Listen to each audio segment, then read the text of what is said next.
Hello friends, merry Christmas. আচ্ছা, তোমাদের সাথে আজকে একটা মার্কেট ইনসাইট শেয়ার করতে এলাম। বেসিক্যালি আমরা লিথিয়াম আয়ন ব্যাটারির কথা শুনেছি। যে কোনো টোটো থেকে শুরু করে বিভিন্ন অন্যান্য যানবাহনের মধ্যে এই ধরনের ব্যাটারি ইউজ করা হয়।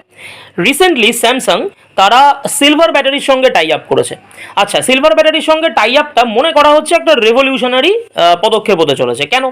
জেনারেলি লিথিয়াম আয়ন ব্যাটারির ক্ষেত্রে আমরা 45 মিনিট ফুল চার্জ করতে লাগে, বাট সিলভার ব্যাটারির ক্ষেত্রে এটা লাগবে মাত্র 9 মিনিট। লিথিয়াম আয়ন ব্যাটারি চলতে পারে 500 কিলোমিটার, যেখানে সিলভার ব্যাটারি চলতে পারে 900 কিলোমিটার অবধি ফুল চার্জে অবশ্যই।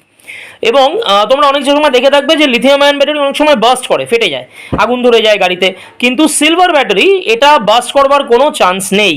সুতরাং এটা অনেকেই মনে করছেন, যারা ট্রেড এক্সপার্টস রয়েছেন বা যারা সেক্টর এক্সপার্টস রয়েছেন, তারা মনে করছেন যে আগামী দিনে সিলভার সেক্টরে একটা বড়সড় বুম আসতে পারে।